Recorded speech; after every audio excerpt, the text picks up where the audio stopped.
হরে কৃষ্ণ বন্ধুরা, আশা করি আপনারা সবাই ভালো আছেন। আবার একটি ভিডিও নিয়ে আপনাদের সঙ্গে উপস্থিত হলাম। আজকের বিষয়বস্তু তুলা রাশির জন্য খুবই গুরুত্বপূর্ণ, কারণ আজকে যে বিষয় নিয়ে আলোচনা করব তা হলো 2025-এর এই বৎসরের শেষ 6 মাস অর্থাৎ জুলাই থেকে শুরু করে ডিসেম্বর পর্যন্ত তুলা রাশির জীবনে 9টা গ্রহ তারা কি অবস্থায় থাকছে, সেই অনুযায়ী আপনার জীবনে যে 6 ঘটনা ঘটতে চলেছে, 6 মাসের 6 গুরুত্বপূর্ণ ঘটনা নিয়ে আজকে উপস্থিত হলাম। বন্ধুরা, অনেক ঘটনাই ঘটবে, কিন্তু তার মধ্যে যে 6 ঘটনা সব থেকে গুরুত্বপূর্ণ, যা আপনার জীবনকে দারুণভাবে প্রভাবিত করবেন, আপনি ভাবতেই পারবেন না আপনার লাইফে এতটা চেঞ্জ ছিল। বন্ধুরা, তাই তুলা রাশির যারা জাতক জাতিকা রয়েছেন তারা ভিডিওটি মনোযোগ সহকারে প্রথম থেকে শেষ অবধি দেখুন। কোন 6 ঘটনা ঘটতে চলেছে, সেই ঘটনাগুলো আপনার কতটা ভালো না খারাপ হচ্ছে, ভিডিওটি দেখে যদি ভালো লাগে পারলে চ্যানেলটিকে সাবস্ক্রাইব করে আমাদের সঙ্গে থাকতে পারেন। সাবস্ক্রাইব করলে পাশে থাকা বেল আইকনটি প্রেস করতে ভুলবেন না, কারণ এই ধরনের যে ভিডিও নোটিফিকেশন আপনি তাহলে সহজেই পেয়ে যাবেন। আসি আলোচনায়। তাহলে যখনই জুলাই শুরু হবে, আপনার রাশি সাপেক্ষে গ্রহের অবস্থান থাকবে অনেকটা এরকম। অর্থাৎ আপনার রাশির পঞ্চমে থাকছে রাহু, ষষ্ঠে থাকছে শনি, আপনার রাশির ষষ্ঠ ভাব অষ্টমে অবস্থান করে থাকছে শুক্র, নবমে থাকছে বৃহস্পতি, দশমে থাকছে নবমে শুক্রের রবির সঙ্গে বৃহস্পতি একসঙ্গে থাকবে নবম ভাবে, দশমে থাকছে বুধ, একাদশ ভাবে অবস্থান করে থাকছে কেতুর সঙ্গে মঙ্গল। বন্ধুরা, গ্রহের অবস্থান যা থাকছে সেই অনুযায়ী যদি দেখা যায়, প্রথম যে ঘটনাটি আপনার জীবনে ঘটবে সেটা হচ্ছে শুক্র, রাশির অধিপতি গ্রহ, সে অবস্থান করে থাকবে কোথায় না আপনার রাশির অষ্টম ভাবে, এবং আপনার রাশির মালিক সে। তার মানে এই সময়টা যারা কোর্ট কাচারি, মামলা মোকদ্দমা বা বিভিন্ন আইনি সমস্যায় নানা রকম বাধা থেকে তাদেরকে কিন্তু বের করবে না। অষ্টম ভাব আমরা অশুভ ভাব জানি, তার মানে এখানে বিপরীত রাজযোগ তৈরি হচ্ছে। এখানে আপনার সমস্যা থেকে, যদি আপনি কোনো সমস্যায় থাকেন তাহলে সেই সমস্যা থেকে বার করবে। 9 অক্টোবর থেকে শুরু করে 2রা নভেম্বর পর্যন্ত শুক্র থাকবে আপনার দ্বাদশ ভাবে নিচস্থ। তার মানে যাদের হেলথ নিয়ে সমস্যা, বন্ধুরা যারা স্বাস্থ্য নিয়ে নানা রকম সমস্যার মধ্য দিয়ে ভুগছেন, আগামী দিনে আপনাকে অবশ্যই সাবধান হতে হবে, কারণ আপনার ইমিউনিটি সিস্টেম অনেকটা উইক থাকবে। শরীর খারাপ হওয়ার সম্ভাবনা, ঠান্ডা লাগার সম্ভাবনা, আপনার যদি বিপি রিলেটেড সমস্যা থাকে সেখানে সমস্যা দেখা যেতে পারে। বন্ধুরা, এই সময়টা আপনাদেরকে অত্যন্ত সাবধানে থাকতে হবে। দ্বিতীয় যে ঘটনাটা আপনার জীবনে ঘটতে চলেছে তা হলো শনি। শনি গ্রহ সে কোথায় অবস্থান করে আছে? আপনার ষষ্ঠ ভাবে। 13 জুলাই পর্যন্ত সে কিন্তু মার্গী থাকছে, তারপর বক্রী হয়ে যাবে। তাহলে 13 জুলাই পর্যন্ত শনি এখানে কি করবে না পঞ্চম এবং চতুর্থ ঘরের অধিপতি, অর্থাৎ মায়ের সঙ্গে মনোমালিন্য, মায়ের হেলথ নিয়ে এই সময়টা একটু সমস্যা আসতে পারে।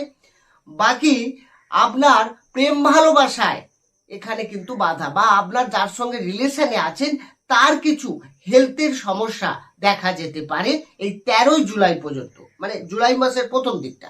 তারপরে জুলাই মাসে 13 তারিখের পর থেকে একবারে 27 নভেম্বর পর্যন্ত কি থাকছে না শনিদেব বক্রী থাকছে। এই সময়টা আপনার পড়াশুনো বলুন বা এডুকেশন পারপাসে আপনি বাইরে গিয়ে কোনো শিক্ষা অর্জন বলুন, জব নিয়ে আপনি বিদেশে যাওয়া বলুন, কর্মের যারা অনেকদিন ধরে চাকরি নিয়ে সমস্যায় রয়েছেন, চাকরি প্রাপ্তি, জব পাওয়ার ক্ষেত্রে একটা ভালো সময়। তবে পরিশ্রম, টার্গেট এগুলো কিন্তু বাড়াবে, চাপ আপনার থাকবে, কিন্তু তাতেও আপনার কিন্তু সাকসেস রেট ভালো থাকবে এই সময়টা। দ্বিতীয় যে ঘটনাটি আপনার জীবনে ঘটতে চলেছে তা হলো রাহুর অবস্থান। রাহু পঞ্চমে থাকছে এই পুরো 6 মাস, শুধু 6 মাস নয়, এই 18 মে সে কিন্তু আপনার পঞ্চমে গোচর করে গেছে।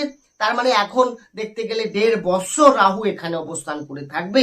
তো এই সময়টা রাহু আপনাকে কি ফল দেবে? পঞ্চম ভাব মানে পড়াশুনো, পঞ্চম ভাব মানে প্রেম ভালোবাসা, আর পঞ্চম মানে সন্তান ভাগ্য। তার মানে সন্তান নিয়ে আপনার একটু চাপ থাকবে। যারা সন্তান নিতে চাইছেন, ফ্যামিলি প্ল্যানিং করতে চাইছেন, তাদের কিছু বাধা বা একটা দেরি ভাব এটা যেমন থাকতে পারে, বা আপনি সন্তান নিয়ে, আপনার সন্তান আছে, তার জন্য আপনার টেনশন, চিন্তা এগুলো কিন্তু দেখা যাবে এই সময়। এছাড়া আপনি যদি পড়াশুনো করেন, আপনি যদি বিদ্যার্থী হন, তুলা রাশির জাতক, তাহলে এখানে আপনার একটু বাইরে গিয়ে লং ট্রাভেল বা আপনার পড়াশুনোর সূত্রে বিদেশে যাওয়া এগুলো কিন্তু ভালো দেখাচ্ছে। কিন্তু আপনার মন ভ্রমিত হতে পারে, ডিসিশন মেকিং এ প্রবলেম হতে পারে, ডাউটনেস তৈরি হতে পারে। যে কোনো সাবজেক্ট বলুন, যে বিষয় নিয়ে আপনি পড়াশুনো করছেন সেখানেই আপনার একটা সন্দেহ তৈরি হতে পারে যে ঠিক আছে তো, আমি এটা এগোচ্ছি, ভবিষ্যৎ ঠিক হবে তো, হ্যাঁ, যে আমি ভবিষ্যতে ঠিকঠাক এগোতে পারবো তো, লাইফে স্ট্যান্ড করতে পারবো তো, এসব নিয়ে একটা আপনার মধ্যে দ্বিধাদ্বন্দ্ব কাজ করতে পারে। একইভাবে প্রেম ভালোবাসার ক্ষেত্রেও আপনি দেখবেন আপনার সামনের ব্যক্তি যার সঙ্গে রিলেশনে রয়েছে তার সঙ্গে মনোমালিন্য, দুজনের মধ্যে সমস্যা, মতভেদ, ছোট ছোট বিষয় নিয়ে এমন কিছু যেগুলো কোনো সমস্যা হওয়ারই নয়, সেই সব বিষয়গুলো নিয়েও সমস্যা তৈরি হচ্ছে এই সময়টা। বিশেষ করে 6 মাস, বিশেষ করে প্রেম ভালোবাসার ক্ষেত্রে, আপনার সন্তান ভাগ্যের ক্ষেত্রে, একইভাবে পড়াশোনার ক্ষেত্রে অবশ্যই সাবধানতা অবলম্বন করতে হবে। চতুর্থ যে ঘটনাটি ঘটবে সে হলো বৃহস্পতি, দেবগুরু বৃহস্পতি, যে কিনা আপনার রাশির নবমে অবস্থান করে আছে। বন্ধুরা, নবম ভাব মানে ভাগ্যে বৃহস্পতি আসা মানে ধার্মিক কাজকর্ম, ধার্মিক যাত্রা এগুলো ভালো হবে। পিতার সঙ্গে, পিতার ভাগ্যে উন্নতি, পিতার কেরিয়ারের ডেভেলপ, পিতার সঙ্গে সম্পর্ক ভালো হওয়ার একটা সম্ভাবনা দেখা যেতে পারে।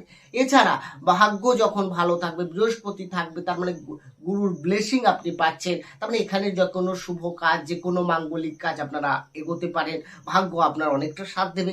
আগে যেসব বাধা বিঘ্নর মধ্য দিয়ে যাচ্ছিলেন, অনেকদিন ধরে প্ল্যান করছেন, এটা করবেন ওটা করবেন, সেগুলো ঠিকঠাক হচ্ছিল না, তাদের সেগুলো পূরণ হতে পারে। তার মানে যে কোনো শুভ কাজ, মাঙ্গলিক কাজ, কোনো গুরুত্বপূর্ণ সিদ্ধান্ত আপনারা এই সময় নিতে পারেন।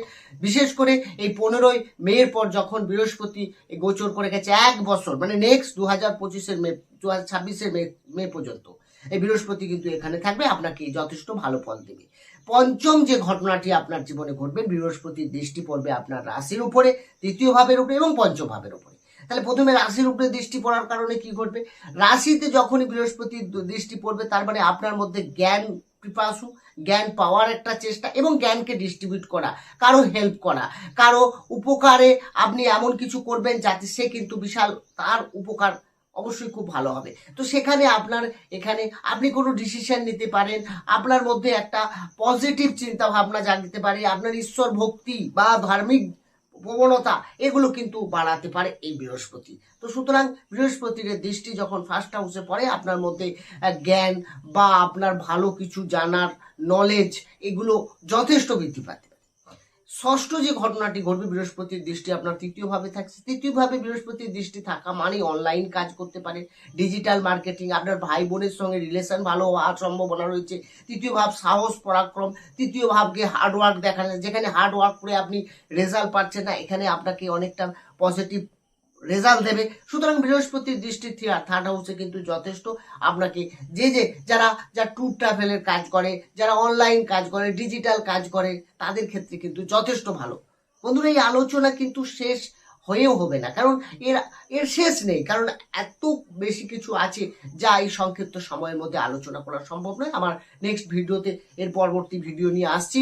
আপনারা কি জানতে চাইছেন? আপনারা যদি কোনো কমেন্টসে আপনাদের কোনো প্রশ্ন থাকে, অবশ্যই কমেন্ট সেকশনে আপনারা জানান, বা ডিটেলসে কুণ্ডলী বিচার করতে চান, কোনো কিছু জানতে চান, বাস্তু নিয়ে কোনো প্রশ্ন আছে, অবশ্যই আমার ডেসক্রিপশনে নম্বর আছে, সেখানে গিয়েও আপনারা যোগাযোগ করতে পারেন। বন্ধুরা, ভালো থাকুন, সুস্থ থাকুন, দেখা হবে নেক্সট ভিডিও নিয়ে। আপনারা ভিডিওর প্রতি চোখ রাখুন, ভালো থাকুন, নমস্কার।